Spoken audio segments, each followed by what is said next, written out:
oyentes, bienvenidos a Embriociencia, el espacio donde hablaremos sobre todo lo que ocurre antes del nacimiento. Yo soy Paulina Satarain. Y yo soy Sofía Ortega. ¿Cómo estás, Paulina? Muy emocionada por los temas que vamos a tocar hoy. ¿Y tú? Igual, muy emocionada. Hoy vamos a hablar de 4 temas clave en embriología: el desarrollo fetal, las membranas fetales, la placenta y las malformaciones congénitas. Antes de comenzar me gustaría mencionar que una vez que termina la 8ª semana, el embrión ya se llama feto. A partir de ahí ya no se forman nuevas estructuras, sino que el cuerpo comienza a crecer y madurar. Pero, ¿qué me dices del desarrollo fetal? Durante el periodo fetal, el cuerpo experimenta un crecimiento acelerado, junto con la diferenciación de tejidos, órganos y sistemas. Uno de los cambios más destacados es que el crecimiento de la cabeza se vuelve relativamente más lento en comparación con el resto del cuerpo. ¡Qué interesante! ¿Sabías que el desarrollo fetal se estudia por trimestres? Así es, durante el trimestre de la semana 9 a la 12 comienzan a desarrollarse las uñas de los dedos de las manos.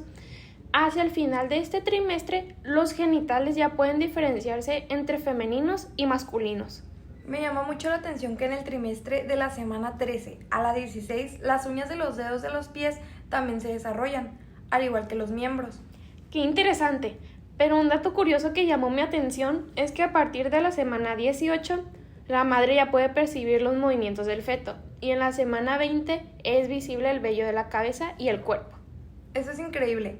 Y justo en la semana 20 también aparece el anubo, ese vello fino y suave que recubre el cuerpo del feto. Además, la piel comienza a cubrirse con la vernix caseosa, una sustancia blanca y cerosa que protege la piel del líquido amniótico. Exacto. Y otro dato importante es que los párpados permanecen cerrados la mayor parte del tiempo, pero comienzan a abrirse alrededor de la semana 26.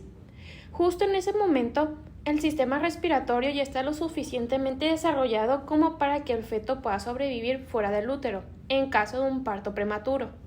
Claro, aunque en ese punto, hasta la semana 30 aproximadamente, el feto aún presenta una piel delgada, rojiza y arrugada, por la poca cantidad de tejido adiposo subcutáneo. Pero entre la semana 26 y 29, este tejido comienza a desarrollarse rápidamente, lo que le da un aspecto más tenso y saludable. Sí, y es importante mencionar que durante el periodo fetal, el riesgo de malformaciones causadas por agentes externos, como medicamentos o infecciones, disminuye. Sin embargo, estos agentes todavía pueden afectar el desarrollo funcional, sobre todo del encéfalo y los ojos. Justo por eso es fundamental el control prenatal. Existen varias técnicas que permiten detectar malformaciones o enfermedades fetales, como la amniocentesis, la biopsia de las vellosidades coriónicas, la ecografía y la resonancia magnética. Todo esto nos lleva a un punto muy importante de considerar, y esas son las membranas fetales. Y aquí es donde te pregunto, Pau, ¿tienes una idea de qué son las membranas fetales? Sí, he escuchado y leído sobre las membranas fetales, pero me gustaría que nos platicaras más acerca de ellas.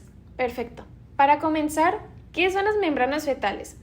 Bueno, estas son estructuras extraembrionarias que se desarrollan durante el embarazo y tienen varias funciones, como la protección, nutrición, respiración, excreción de productos de desecho y la producción de hormonas. Wow, eso es súper interesante. Además, es necesario saber que estas membranas no forman parte del cuerpo del feto, pero son esenciales para su desarrollo y supervivencia dentro del útero. Así es, tal y como dices, son capas de tejido que rodean al feto, lo aíslan del ambiente externo del útero y lo protegen. El amnios, el corion, el saco vitelino y la lantoides son las principales membranas fetales, cada una con funciones específicas. Ahora sí me quedó más claro lo que son las membranas fetales, pero ¿cómo es que estas surgen y se desarrollan? Fácil. Estas surgen desde los primeros días después de la fecundación. El embrión comienza a formar capas celulares que darán origen tanto al cuerpo del bebé como a las membranas extraembrionarias. Estas membranas comienzan a formarse en la segunda semana de gestación y continúan madurando durante todo el embarazo. Sin ellas, el embarazo no sería posible. Correcto. Para aclarar las funciones de cada membrana fetal, comenzaremos por el amnios, también llamado saco amniótico. Es una membrana delgada pero resistente que rodea completamente al feto y contiene el líquido amniótico, que protege al bebé contra golpes, permite que se mueva libremente y mantiene una temperatura constante. Claro, Y del colon podemos decir que es una envoltura externa que recubre al embrión y que se encuentra en contacto con el útero. Participa en la formación de la placenta, facilitando el intercambio de nutrientes, gases y desechos entre la madre y el feto. Y por el otro lado, tenemos el saco vitelino, también conocido como vesícula umbilical.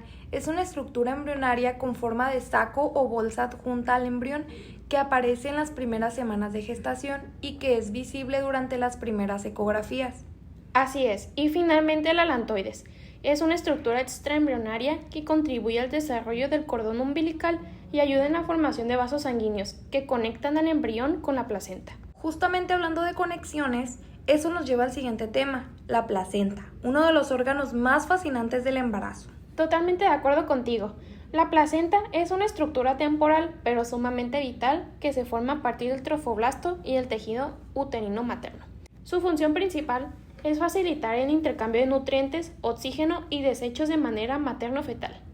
Y además actúa como una barrera inmunológica parcial, protegiendo al feto de infecciones.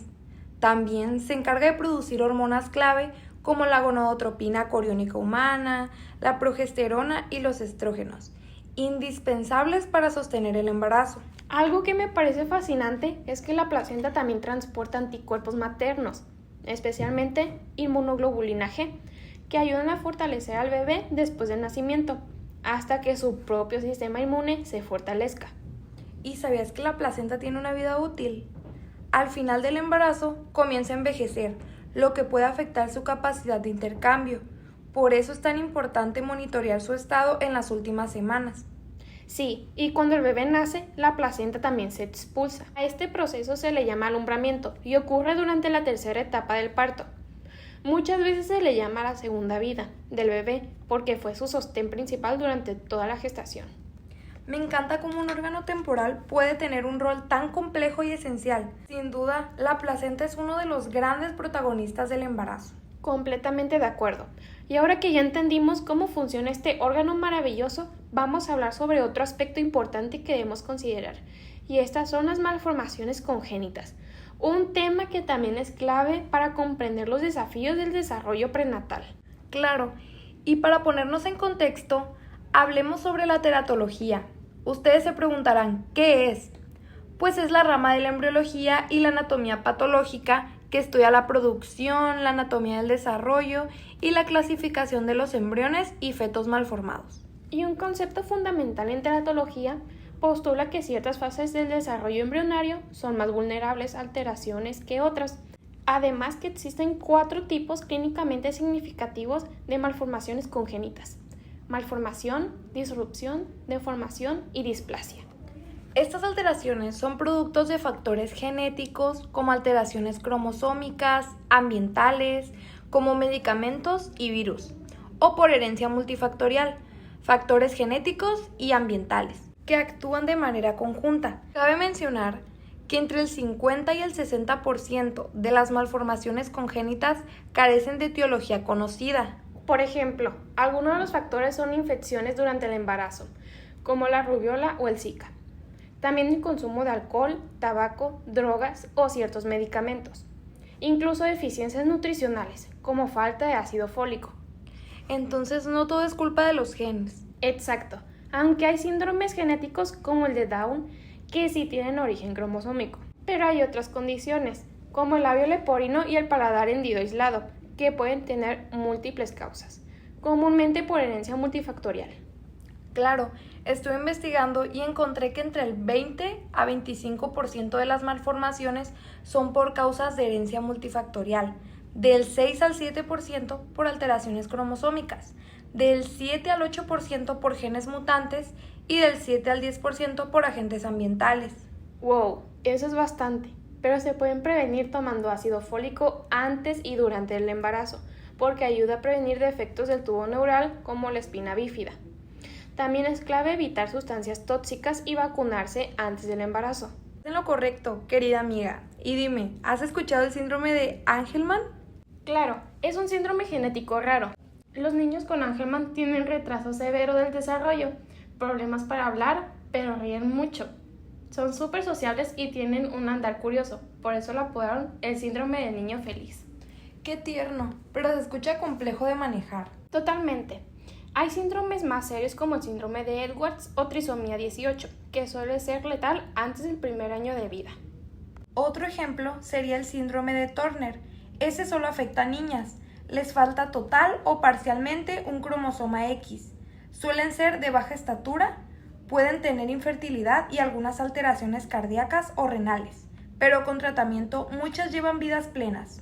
Existen demasiados defectos, pero oye, esto no solo es biología, también es humano. Hay historias, familias, resiliencia. Exacto. Cada síndrome es un mundo y conocerlos ayuda no solo a diagnosticar, sino a empatizar y acompañar mejor en su proceso. Y bueno, hasta aquí llegamos en este largo viaje de conocimiento embriológico. Muchas gracias, Paulina Satrain, por tu presencia. El gusto es mío, Sofía Ortega. Estuvo muy interesante este podcast de embriología humana. Y ya saben, amigos, que pueden seguir escuchando nuestro podcast solamente en Embriociencia. Un síndrome genético raro. Los niños con... con Angelman. El embarazo. Estás en lo correcto. Bienvenidos a todos los oyentes. Ah, no, así no era.